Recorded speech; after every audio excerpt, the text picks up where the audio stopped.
출애굽기 3장은 모세가 하나님으로부터 사명을 받는 장면이 기록되어 있는 장으로 참 유명한 장입니다. 특별히 이제 호렙이라고 하는 산, 나중에 이제 시온산과 같이 병행해서 사용되게 되어지는 이 산인데요. 이 특별한 산에서 모세가 하나님을 떨기나무, 그러니까 불타는 그 떨기나무 가운데 임하신 그 하나님을 마주하게 되고 그 하나님으로부터 이스라엘 백성들을 구원할 그 리더십을 받게 되어지는 어떤 그 장면으로 기록되어 있는 게 출애굽기 3장입니다. 그러니까 뭐 이드로라고 하는 그 미디안 제사장의 집에 이제 사위가 된 이후에 뭐 그 집에서 감당하는 역할들이 있었던 것 같고요. 그래서 양을 치는 그 역할을 감당하다가 이제 하나님의 산이라고 불리게 되어지는 이 호렙산에 이르러서 하나님을 만나게 되는 장면으로 오늘 본문을 시작하고 있죠. 그러니까 뭐 떨기나무가 있었는데 그 떨기나무가 불에 타고 있었고 그런데 그게 타서 없어지지 아니하는 것이 굉장히 의아했던 모세가 그것을 보기 위해서 갔을 때에 하나님께서 그 가운데서 모세를 부르시죠. 그 4절의 기록입니다. 모세야 모세야 하심에 그가 이르되 내가 여기 있나이다. 이 장면은 이후에 이제 성경 속에서도 계속 하나님께서 선지자나 그 택하신 자를 부르실 때, 특별히 선지자를 부르실 때에 부르시는 방법 가운데 이제 하나로 기록되어져 있기도 합니다. 하나님께서 그렇게 나온 모세에게 내가 선 곳이 거룩한 땅이니까 너의 발에 심을 것으라라고 이야기를 하십니다.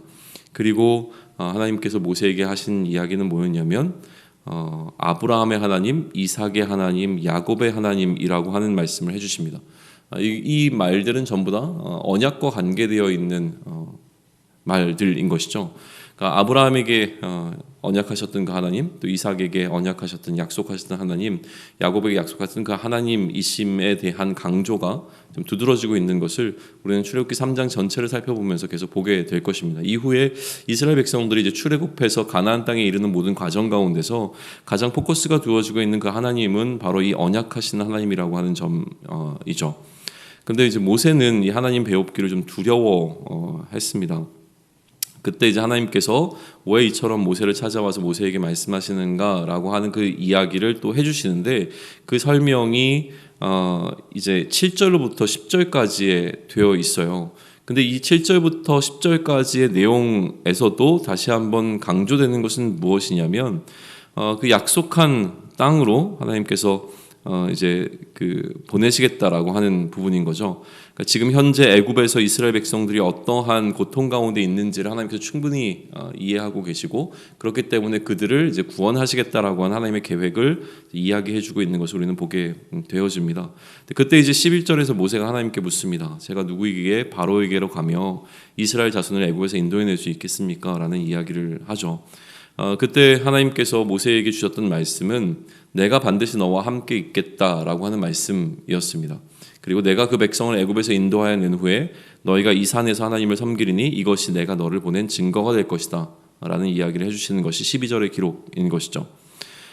그런데 이제 모세에게 또 걱정이 하나 있었습니다. 만약에 그렇게 자신이 사람들 앞에 서야 될 때에 그때 하나님의 그 조상들의, 그러니까 자신들의 조상들의 하나님께서 그 약속을 이루기 위해서 나를 보내셨다라고 하는 것을 이들에게 설명할 때 하나님의 이름을 물을 텐데 그때 내가 무엇으로 답하면 좋겠습니까? 라고 하는 것을 질문을 던지게 됩니다. 뭐 여기에 수많은 이제 해석적인 설명들이 좀 들어가야 하기는 합니다. 근데 그 많은 이야기들을 나누기보다 기본적으로는 뭐 이렇게 좀 요약을 해보면 좋을 것 같아요. 그러니까 이 사건이 있기 이전에 이스라엘 백성들은 하나님의 존재나 하나님에 대한 이름에 대한 인식이 없었느냐라고 질문한다면 그렇지 않다고 보는 것이 조금 더 우리가 이해하기 좋은 것 같습니다. 그러면 왜 지금 이 시점에서 다시 사람들이 그 지금 내가 이렇게 구원에 관한 이야기 혹은 또 하나님으로부터 그 약속하신 거 하나님으로부터 파송받았다라고 하는 것에 있어서 너의 하나님에 관한 질문을 던질 때에 내가 무엇을 이야기하면 좋겠습니까? 라고 하는 이 대화가 왜 필요했는가라고 하는 부분에 있어서는 아마도 이스라엘 백성들이 이제 애굽에서 종노릇하는 가운데 하나님에 대한 인식이 사라지지 않았겠는가라고 이제 추측해보는 것이 어떤 의미에서는 가장 합리적으로 이제 보이는 해석이라고 하는 것이죠. 그 이전에 이미 하나님과 함께 동행하는 삶을 살았던 그 족장들 속에서의 어떤 기록들을 우리는 창세기에서 보았습니다. 그러나 그 창세기가 마치고 나서 출애굽기 가운데 세대가 이제 흘러가는 과정 가운데, 특별히 애굽으로부터 압제를 받았던 그 어떤 시기 가운데 이 하나님에 대한 인식이 흐릿해져 있는 상황 가운데서 다시 한번 이 하나님이 누구신가라고 하는 부분이 재정립되는 이제 과정으로 보여지는 것이죠. 그래서 하나님께서 모세에게 말씀해 주셨던 그 하나님이 누구신가라고 하는 것은 스스로 있는 자라고 하는 부분이었습니다. 그래서 하나님 자신을 나는 스스로 있는 자라라고 하고 이제 그것을 이제 여호와가 되게 되는 것인데요. 그래서 그 이야기에 관한 것이 14절과 15절에 좀 기록이 되어 있습니다. 하나님이 모세에게 이르시되 너는 이스라엘 자손에게 이같이 이르기를 너희 조상의 하나님 여호와 곧 아브라함의 하나님 이삭의 하나님 야곱의 하나님께서 나를 너희에게 보내셨다 하라. 이는 나의 영원한 이름이요 대대로 기록할 나의 칭혼이라라고 하는 것으로 그 하나님 지금 모세를 보내셔서 인도하겠다라고 하는 그 신이죠, 사실은. 그러니까 그 애굽에 있었던 그 수많은 신들의 개념들 가운데서 지금 너에게 이렇게 얘기하고 있는 너의 신은 누구냐라고 하는 그 질문에 있어서 그게 이제 이스라엘 백성이든 애굽의 백성이든 네가 지금 섬기는 그 신이 누구냐라고 얘기했을 때 그 신은 하나님이라고 하는 사실, 특별히 또 그들의 조상들에게 약속하신 그 하나님인 것을 분명하게 선포하라라고 하는 것이 주어진 게 14절과 15절이라고 하는 거예요. 그러나 그 신은 애굽에 있었던 혹은 그들이 알고 있었던 그 다른 여타의 신들과는 전혀 차원이 다른 신이라고 하는 것이 스스로 있는 자라고 하는 것에서 많은 의미들이 좀 내포되어져 있습니다. 오늘 이 아침에 이제 그 이야기를 하고자 하는 건 아니고요. 우선 지금 하나님께서는 모세와 그런 대화들을 좀 이끌어가고 계십니다. 그리고 나서 16절로부터 22절까지의 내용은 무슨 이야기냐면 그렇게 이제 시작되어진 하나님의 이스라엘 백성들을 구원하는 여정이 하나님의 철저하신 계획과 플랜 가운데 놓여 있다라고 하는 사실을 이제 보여주고 있습니다. 굉장히 디테일한 부분들까지도 하나님께서는 말씀해주고 있는 걸 우리가 보이게 되는 거예요. 그래서 지금 이제 모세에게 하나님께서 알려주시는 것은 무엇이냐면 이제 네가 리더십을 발휘해라라고 하는 이야기를 하시는 것보다 더 중요한 것은 나에게 이러한 계획이 있다. 그 계획 가운데서 내가 담당해야 될, 모세가 담당해야 될 역할은 이것이다라고 하는 것을 알려주는 방식으로 이 모세를 만나고 모세에게 사명을 주고 있고 모세에게 소명을 부어주시는 장면이 출애굽기 3장에 기록되어 있다라고 하는 거예요. 그러니까 결국은 이제 콜링의 장면인 거죠. 하나님께서 모세를 부르시는 장면이 오늘 출애굽기 3장에서의 가장 키 이슈가 될 텐데, 그런데 한번 이렇게 생각해 보시면 좋겠다는 거예요. 지금 이미 모세는 이 출애굽기를 기록하고 있는 모세는 이미 이스라엘 앞에서 한 40년 이상은 리더십을 갖고 이스라엘 백성을 이끌었던 사람입니다. 그리고 그의 리더십의 마지막, 어떻게 보면 리더십을 이양해야 하는 어떤 시점 가운데서 이 기록을 남기고 있는데, 그러면 자신의 어떤 삶을 되돌아보는 이 과정 가운데서 우리는 어제도 살펴보았지만 모세가 지금 자신의 리더십을 어떠한 방식으로 이해하고 있는가라고 하는 관점에서 오늘 본문을 조금 더 살펴보고자 하는 거예요. 그러니까 모세 자신에게 리더십이 주어진 사건을 지금 이스라엘 백성 앞에서 다시 재진술하고 있는 상황이 이제 모세인 것이죠. 그리고 모세의 이제 앞으로 우리가 여정을 살펴보겠지만 출애굽하는 그 여정 가운데서 모세가 가장 힘들어했던 부분 가운데 하나도 바로 이 리더십의 문제였습니다. 그러니까 사람들이 계속 모세의 리더십에 도전하게 되는 것을 보게 되고요. 또 그 리더십을 감당하다가 번아웃되는 장면도 이제 마주하게 되는 것이죠. 너무 힘들어하고 어려워하고. 이 리더십의 이슈라고 하는 것은 모세가 이스라엘 백성들을 이끌고 가는 그 리드하는 과정 가운데서 늘 어려움 가운데 하나였던 거죠. 근데 그 모든 과정을 되돌아보면서 모세가 이제 자신의 리더십에 관한 기록을 지금 남기고 있는데 그 가운데서 모세는 자신의 리더십을 어떻게 평가했고 생각했는가라고 하는 부분을 우리는 좀 엿보게 되는 그 출발점이 오늘 3장이 되어지는 겁니다. 기본적으로 이제 어제와 오늘의 본문을 합쳐서 이야기한다면 모세는 자신의 삶을 이야기할 때 자신의 약점을 감추지 않고 있습니다. 이거는 뭐 성경에 기록되어 있는 어떤 그 등장인물들도 다 마찬가지죠. 뭐 다윗도 그렇고 이후에 사도들의 삶도 자신들의 삶을 기록할 때에 그 약점들을 감추고 싶었을 것인데, 일반적인 이제 우리의 생각으로, 저의 생각으로 이야기하자면 웬만하면 과거에 있었던 흑역사라고 하는 부분들은 좀 감추고 싶을 텐데 전혀 그런 부분들을 감추고 있지 않죠. 그래서 지금 현재의 모세는 어떤 상황 속에서 이 하나님의 부르심을 받고 있는 것으로 이야기되어지냐면 살인자 모세, 또 도망자의 모세의 그 현재의 상태에서 하나님의 부르심을 받고 있다라고 하는 것에 우리는 좀 주목해 볼 필요가 있습니다. 그러니까 이스라엘 백성으로부터도 인정받지 못했던 모세였습니다. 어제 14절에 그런 기록이 나오죠.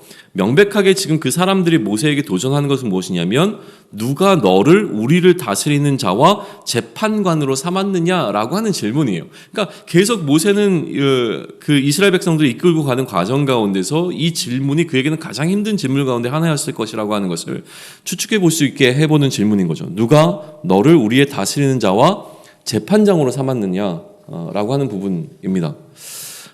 이것에 대한 모세 자신의 이해는 무엇이었을까에 이제 우리가 질문을 좀 던져보게 되면 크게 한 두 가지 부분에서 뭔가 좀 그 답을 얻게 되어지는 것 같은데, 첫 번째는 무엇이냐면 하나님께서 지금 모세를 세우실 때 이 사건에 대해서 전혀 언급하지 않으신다라고 하는 것을 좀 주목해 보면 좋을 것 같습니다. 우리가 생각하고 있는 도덕적인 판단의 기준에 의해서 모세를 평가하거나 판단하는 내용이 기록되어 있지 않다는 거예요. 다시 얘기하면 모세가 하나님 앞에 의로웠기 때문에 하나님께서 모세를 선택하셔서 이 일을 맡기고 계시는 것이 아니라고 하는 것이 좀 명확해 보인다라고 하는 겁니다. 모세와의 대화에 있어서도 계속 강조되는 것은 모세의 어떠함이 아니라 하나님께서 그의 조상들과 맺으셨던 약속이라고 하는 거예요. 계속 반복적으로 아브라함의 하나님, 이삭의 하나님, 야곱의 하나님이 강조되고 있습니다. 또 지금 모세와 대면하고 있는 그 땅 호렙산에 어떤 그 떨기나무가 있었던 그 장소를 하나님께서 거룩한 곳이라고 말씀해 주고 있는 이 기록이 왜 필요했을까라고 하는 부분인데요. 땅 자체가 중요한 것이 아니었다라고 하는 것이죠. 하나님께서 그 땅을 거룩히 구별하시는 것이 중요한 부분으로 이제 보인다라고 하는 거예요. 거기가 뭔가 굉장히 터가 좋고 뭐가 있었기 때문이 아니라 하나님께서 그곳에 임하셨기 때문에 그곳이 거룩하게 구별되어지는 장면을 마주하게 되는데, 이것이 지금 하나님의 선택의 원리라고 하는 거예요. 하나님께서 누구를 선택하셨는가가 중요한 것이죠. 그러니까 이스라엘이 거룩했기 때문에 하나님께서 이스라엘을 하나님의 것으로 구별하신 것이 아니라 하나님께서 이스라엘을 선택하셨기 때문에 이스라엘이 거룩한 하나님의 백성이 되었다라고 하는 것입니다. 마찬가지로 지금 모세를 선택하시는 원리도 그 하나님의 일하시는 방편 가운데 그 방향 가운데서 지금 나타나고 있는 것이죠. 어제 우리는 모세가 자신의 과거, 그러니까 하나님으로부터 이 리더십을 위임받기 이전에 자신의 과거에 관한 두 가지 사건을 기록하는 것을 우리는 보았습니다. 근데 이 두 가지 사건을 기록하면서 자신의 삶에서 어디에 이제 주목했냐면 자신을 죽음 가운데서 건지신 구원하시는 하나님에 주목하면서 자신의 삶의 두 가지 중요한 키 이슈들을 기록을 해냈습니다. 그러면 이 하나님의 구원이라고 하는 것은 결국은 하나님의 선택에 놓여 있었다라고 하는 것을 우리에게 보여주는 장면들인데, 마찬가지로 지금 이스라엘 백성을 구원하시기 위해서 이 구원의 이슈가 이어지고 있는 것이죠. 자신의 구원의 두 가지 사건을 기록하고 난 이후에 이 자신을 구원하시는 하나님의 구원하심에는 역시나 자신이 어떠했기 때문이라고 하는 것이 담겨져 있지 않습니다. 그냥 수많은 그 죽음에 직면했던 그 아이들 가운데서 한 아이를 하나님께서 선택하셨다라고 하는 것과, 그리고 여전히 그 자신의 어떤 혈구리로 인해서 바로에게 죽음을 당할 수밖에 없는 상황에 있었던 모세를 하나님께서 특별히 또 구원하시고 있는 장면이 어제 이제 등장하고 있는 것이죠. 마찬가지로 지금부터 이제 출발하는 것은 누구의 구원이냐면 이 이스라엘 전체 백성의 구원입니다. 이 이스라엘 백성을 구원하시기 위해서 자신을 리더로 세우는 장면을 이제 기록하면서 인간적인 시각에서 어떤 합리적인 사고를 할 수밖에 없는 우리들 혹은 이스라엘 백성들에게 그 하나님의 선택이 우리가 갖고 있는 이 합리적인 사고를 우선한다라고 하는 것을 보여주는 것이죠. 그러니까 하나님의 선택의 우선성을 보여주고 있다라고 하는 것을 우리는 좀 주목해 볼 필요가 있습니다. 우리는 기본적으로 하나님의 일하심이요, 우리의 사고 안에 머물러 있기를 좀 원합니다. 그게 편하니까요.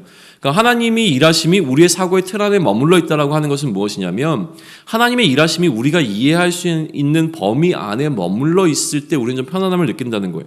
하나님이 일하셨습니다. 그런데 하나님의 일하심이 우리의 생각 속에서 충분히 소화되고 이해될 수 있어야지만 우리는 그 일을 하나님의 일로 받아들이는데 좀 어려움이 없다라고 하는 거예요. 그런데 하나님의 일하심이 우리가 이해할 수 있는 그 사고의 범위 안에 머물러 있어야 하는 이유는 없습니다. 그러니 하나님의 선택이라고 하는 것은 우리의 논리를 뛰어넘는 것이죠. 하나님의 일하심은 우리의 논리를 뛰어넘을 수밖에 없고 하나님은 우리의 생각 바깥에 놓여 계신 하나님이라고 하는 것을 우리가 이해한다면 그러면 우리는 우리가 이해할 수 없는 영역 가운데서 일하시는 하나님의 일하심을 사랑이라고 부를 수밖에 없다라고 하는 것입니다. 그것이 이제 하나님의 사랑이 되어지는 것을 우리는 보게 되어지는 것입니다. 두 번째는 무엇이냐면 모세가 스스로 하나님께 자신의 자격 없음에 관한 질문을 분명히 던지고 있는 것을 우리는 보게 되어집니다.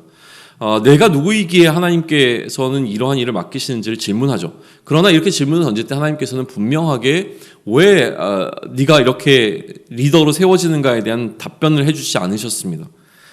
유교적인 관점에서 보게 되면 모세가 이렇게 하나님께 질문하는 것이 무언가 겸손의 표현처럼 느껴집니다. 하나님 제가 뭐라고 거기까지 가겠습니까? 이런 표현을 볼 수 있지만 이 질문은 그러한 질문이라기보다는 자신에 대한 어떤 확신과 자신이 그만한 어떤 자격이 있다라고 하는 평가를 원하는 질문일 수도 있었을 것 같습니다. 한편으로는 우리가 늘 듣고 싶어하는 말 가운데 하나이죠. 소위 너니까라고 하는 말을 듣는 것을 우리는 굉장히 즐겨 합니다. 내가 다른 사람이 아니까 너니까 다른 사람이 아니라 너니까 이 일을 맡긴다라고 하는 특별함과 인정이 우리가 이 사역을 감당하는 데 힘이 되는 것을 우리는 종종 경험하게 됩니다. 하나님께서 와 네가 너무나 특별하니까 너니까 내가 너에게 이 사명을 맡길게. 너 아니면 내가 누구에게 이 사명을 맡기겠어? 라는 어떤 특별한 선택받음이라고 하는 그 명분들이 우리에게 있을 때라야 우리는 우리 사명을 감당하는 데 훨씬 더 힘과 탄력을 받게 되어지죠. 그러나 하나님은 그러한 방식으로 모세의 질문에 답변하지 않으십니다. 아니 오히려 하나님의 방식으로 답변하신 것이 오늘의 본문이라고 하는 거예요. 자, 바로에게 돌아간다라고 하는 것은요, 바로에게 다시 나아간다라고 하는 것은 모세에게 있어서는요, 그의 생명을 걸어야 하는 결단이 필요한 일이었을 것입니다. 우리는 이전의 창세기 기록들을 통해서 그러한 기록들을 참 많이 봐왔습니다. 아브라함이 그의 고향 땅을 떠나는 여정도 사실은 어떻게 보면 그의 안전한 생명을 보장하고 있었던 모든 것들을 내려놓고 떠나야 되는 여정이었을 것이고요. 야곱이 다시 에서를 만나러 돌아가는 여정도 여전히 생명의 위협이 살아있는 상황 가운데 떠나는 여정이었습니다. 요셉이 형들을 찾아서 세겜으로 떠나는 여정 가운데서 우리는 좀 더 깊이 그 가운데서 요셉이 그의 생명을 건 여행을 떠났을 것으로 이해해보자 했었습니다. 이 사건들에 있어서 공통점은 무엇이냐면 그들이 생명을 걸었다라고 하는 것을 뛰어넘어서 그렇게 떠나는 여정 가운데 하나님께서 그들에게 주신 약속이 있었는데 그것이 무엇이냐면 내가 너와 함께 하겠다라고 하는 약속을 이들이 걸어가고 있는 여정 가운데서 하나님께서 약속으로 주셨다라고 하는 것이죠.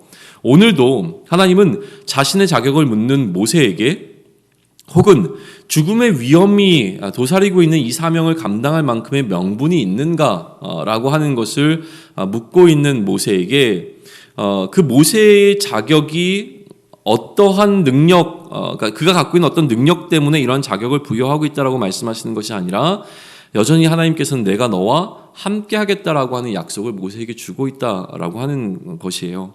이것이 중요한 이유는 무엇이냐면 이미 하나님께는 구체적인 계획이 있으시기 때문입니다. 그러니까 여기에 하나님과 인간의 파트너십의 독특함이 담겨 있는 것이죠. 인간끼리의 파트너십은요, 서로 의지하는 부분들이 좀 있습니다. 그러니까 내가 할 수 없는 부분들을 그가 할 수 있기에 우리는 함께 의지하면서 어떤 우리가 감당해야 되는 일들을 함께 해 나가죠. 때로는 내가 충분히 할 수 있지만 그럼에도 불구하고 어떤 물리적인 제약 때문에 시간적인 제약이라든가 아니면 지금 내가 형편이 할 수 있는 형편이 아니기 때문에 그 일을 누군가에게 맡기는 방식으로 그것을 할 수 있는 사람에게 맡기는 방식으로 서로 함께 협력하면서 나아가는 것이 인간 사이의 파트너십이라고 하지만 그러나 하나님께서 파트너를 필요로 하시는 것은 하나님께서 무언가를 할 수 없음이라고 하는 어떤 그 현실에서 기인하지 않습니다. 하나님께 그런 의미에서 보게 되면 하나님께서 지금 어떤 인간 파트너를 원하시고 하나님께서 원하시는 사람은 이미 하나님께서 세워놓으신 그 계획에 순종할 사람이 필요한 것이죠. 능력이 있는 사람이 필요한 것이 아니라 하나님은 그가 세운 그 계획에 순종할 사람이 필요합니다. 또 이 순종이라고 하는 것은 때론 인간적인 시각에서 바라봤을 때는 굉장히 위험한 것이기에 그 위험 가운데로 내 삶을 노출시킬 수 있는 순종을 할 수 있는 사람이 필요합니다. 이 순종은 그런 의미에서 손해보는 방식을 우리에게 늘 요구합니다. 그러니 이 순종의 삶은 내가 너와 함께 하겠다는 하나님의 약속을 믿는 믿음에 근거한 순종이어야 하고요. 그러한 행동들이어야 한다라고 하는 것이죠. 자신의 자격을 묻는 이스라엘 앞에 모세가 주는 답변은 자신의 어떠함이 이러한 자격을 얻게 되었다라고 이야기하지 않고 하나님이 나와 함께 하셨기 때문이다라고 하는 답변을 주고 있는 것입니다. 그러니 자신에게 요구되어지는 것은 그 하나님을 믿고 결단을 내리는 것이었다라고 하는 것을 이렇게 기록하고 있는 것이죠. 그러니 이스라엘에게도 동일하게 요구되는 것이 있습니다. 하나님께서 이스라엘을 선택하신 이유는 그의 약속 때문이라고 하는 것입니다. 이스라엘이 잘 준비되어진 민족이었기 때문이 아니라 이제 앞으로 펼쳐질 여정에서 이스라엘에게 요구되는 것은 무엇이냐면 믿음으로 반응하는 것이라고 하는 것이죠. 자, 하나님은요, 탁월한 능력이 있는 사람을 찾으시는 것이 아니라 이처럼 순종할 수 있는 사람이 필요했습니다. 자, 그 이유에 대한 한 가지 더 언급하고 싶은 것은 무엇이냐면 모세의 인생을 흔히 우리는 가장 좀 쉽게 평가해서 40년씩 3번에 걸쳐서 구분해 내곤 합니다. 그러니까 바로의 궁에서의 40년의 시간과 그리고 지금 미디안 족속과 함께 보냈던 그 광야에서의 40년의 시간, 그리고 이스라엘 백성을 광야에서 인도해내는 지도자로서의 40년의 시간이 이 모세가 갖고 있는 120년의 시간으로 우리는 좀 간략하게 압축해서 좀 설명을 하곤 하는데요. 그러면 지금 이제 앞으로 40년 남은 이제 마지막 40년이 펼쳐지는 그 시작 지점에 있어서 이미 모세에게 있었던 80년의 시간을 한번 생각해 보자는 거예요. 모세에게 과연 자격이 없었겠는가라고 하는 것이죠. 이 부분에 많은 우리는 좀 포커스를 둔 이야기들을 들어왔습니다. 바로의 궁에서의 40년 동안 지금 모세는 그 당시에 가장 뭐라 그러죠? 그러니까 세상적으로 봤을 때 가장 탁월한 훈련과 교육을 받았던 사람일 수밖에 없음에 대한 이야기를 우리는 늘 합니다. 왜냐하면 바로의 궁에서 그가 받았던 그 학문적인 어떤 그 뭐라 그럴까요? 교육과 뭐 이런 것들에 관한 이야기를 끄집어내면서 그는 그 당대에 가장 훌륭한 교육을 받았던 사람 가운데 한 사람이었을 것이라고 평가하는 것이 모세의 그 전반부의 40년이라고 하는 것이죠. 또 지금 지금 광야에서 도망자로 살았던 그 40년의 시간이 모세에게 무의미한 시간이 아니었던 것은 무엇이냐면 앞으로 광야에서의 삶을 이끌어 가야 하는 리더십을 이야기할 때에 모세가 경험했던 이 광야에서의 40년은 이스라엘 전체의 민족이라고 하니 수많은 사람들을 광야에서의 삶을 살아가도록 이끄는 과정 속에서 그가 갖고 있는 모든 지혜들이 이스라엘 백성들에게 전달되었을 것이라고 하는 것은 너무나 명백하다라고 하는 거예요. 결국 광야에서의 삶 속에서 마주하게 되는 수많은 어떤 이슈와 문제들에 있어서 모세는 그것을 해결할 만한 탁월한 경험과 능력이 있었다라고 하는 것을 뒷받침하는 것이 모세의 인생의 80년이었다라고 하는 것이죠. 그런데 이 부분이 전혀 강조되지 않습니다. 하나님께서 모세에게 이렇게 말씀하시는 것이 아니라는 것이죠. 너는 이미 40년 동안 훈련받았고 또 40년 동안 경험한 것이 있다. 이 80년의 세월 동안 내가 너를 준비시켰고 그래서 이제 너는 준비가 되었으니 자 가서 이스라엘 백성들을 이끌어라 이렇게 말씀하신다는 것이 아니라고 하는 것이에요. 하나님은 탁월한 능력이 있는 사람을 찾으시는 것이 아니라 순종할 사람을 필요로 하십니다. 물론 하나님은 그 순종할 수 있는 사람을 하나님의 방식으로 훈련시키신 것도 맞습니다. 그러나 순종이라고 하는 것은요.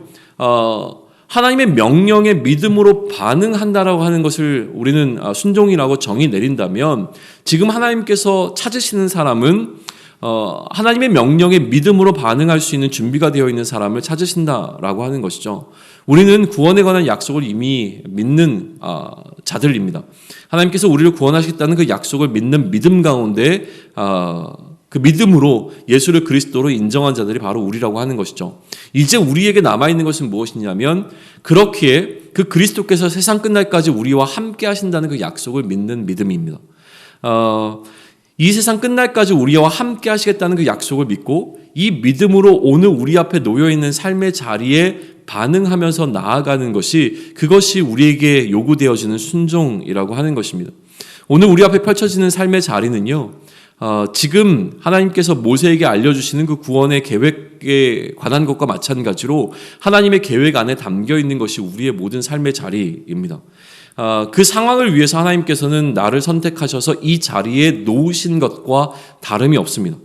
내 앞에 놓여있는 상황은 하나님이 전혀 알 수 없는 방식으로 펼쳐지는 것이 아니라 이미 하나님께서 이스라엘 백성을 위해서 계획하신 그 계획 가운데로 이끌고 가신 것과 마찬가지로 우리의 삶의 자리는 하나님의 그 계획 안에 담겨 있다라고 하는 것이죠.